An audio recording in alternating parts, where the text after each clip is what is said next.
दोस्तों आज एक सोशल मीडिया में एक पोस्ट वायरल हो रही थी जिसमें एक पिता की अंत्येष्टि हो रही है और उसकी 3 बेटियां हैं जिनको उन्होंने बेटों से ज़्यादा पाला या बेटों की तरह ही पाला। बेटों की तरह क्या मतलब होता है क्योंकि हर माँ-बाप अपने बच्चे के लिए चाहे वो बेटी हो चाहे बेटा हो अगर वो सक्षम है तो दोनों के लिए पूरी कोशिश करता है कि वो उसको वो सब दे पाए जो एक सिस्टम में होता है कि हम अपने बच्चों को अच्छी परवरिश दें, हम अपने बच्चे को अच्छा खाना दें, हम अपने बच्चे को अच्छी एजुकेशन दें। और यही सोचते-सोचते आज माँ-बाप जो हैं वो हमारे मम्मी-पापा की जो पीढ़ी थी उससे आज जो पीढ़ी आ गई है वो कहीं 3-4 भाई, 5 भाई, 6 भाई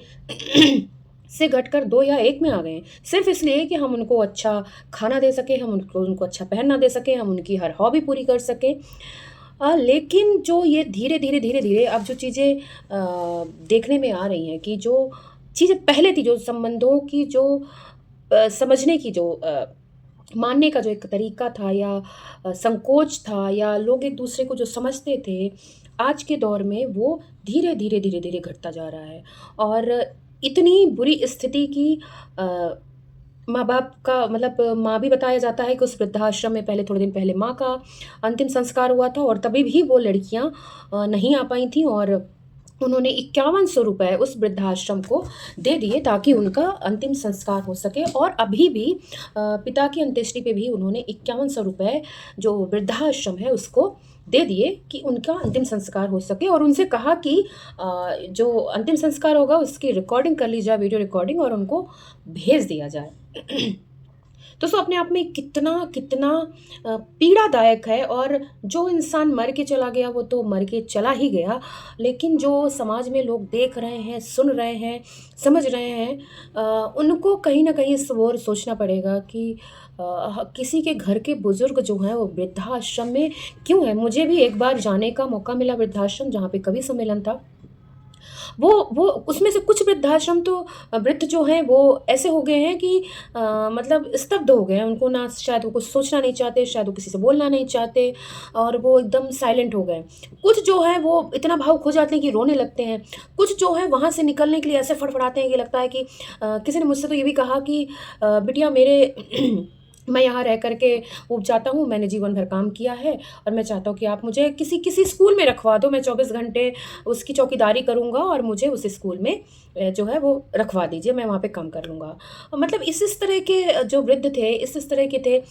कुछ जो थे वो उनकी दवाइयाँ रखी हुई थीं, पड़े हुए हैं कमरे में अलग-थलग। तो ऐसे-ऐसे हैं, तो मैं ये कहना चाहती हूँ ये किनके अभागे माँ-बाप हैं और किन अभागे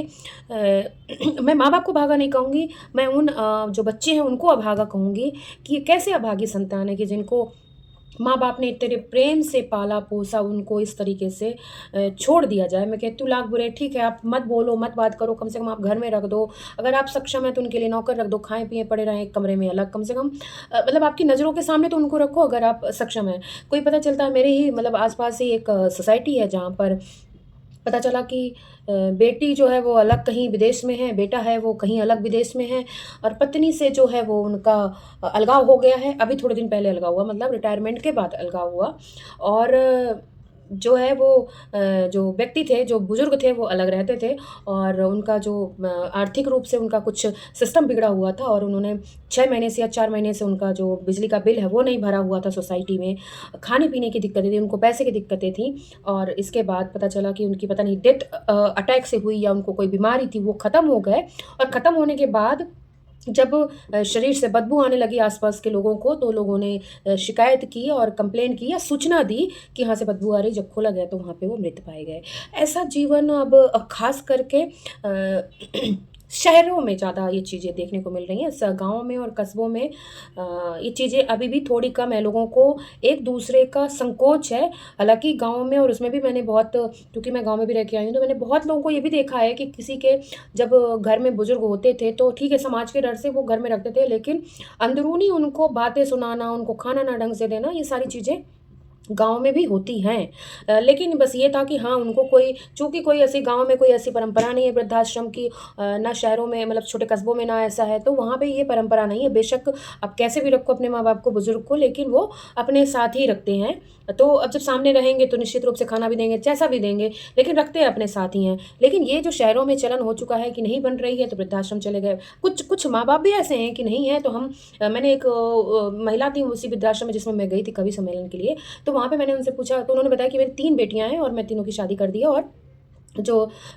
हस्बैंड है वो है नहीं और मैं तीनों बेटियों के साथ नहीं रहना चाहती हूँ, किसी के साथ कि मैं किसी के साथ बाहर बन के रहूँ क्योंकि बेटियों का घर अलग होता है, दामाद होते हैं ऐसा-वैसा, तो मैं यहाँ पे अलग रहती हूँ, मैं स्वतंत्र रहती हूँ। तो इस तरीके के लोग भी हैं जो खुद से नहीं रहना चाहते क्योंकि बेटे नहीं हैं, बेटों पे अपना अधिकार समझते हैं, बेटियों पे अपना अधिकार नहीं समझते और माहौल ऐसा देते होंगे उनको कि भई वो कहीं और शिफ्ट हो जाएँ या उनकी बेटियाँ कैसी हैं जो उनको नहीं रख पाएँ, मतलब जो भी है। तो कहने का मतलब कि आज के दौर में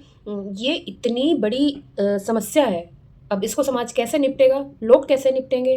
ये तो वही जाने। समाज में मैं तो कह रही हूँ वृद्धाश्रम होने नहीं चाहिए, अनाथ आश्रम ज़रूर होने चाहिए कि भई कोई अनाथ है या कुछ है ऐसा, किसी के परिवार ही खत्म हो गया, बुज़ुर्ग ही बचे बचे हुए हैं या कहीं से कुछ लापता हो गए, कुछ भी कहीं से मिल गए हैं उनको, तो वो रख के जाएँ, वो समझ में आता है। लेकिन वृद्धाश्रम तो किसी भी कीमत पे नहीं होने चाहिए।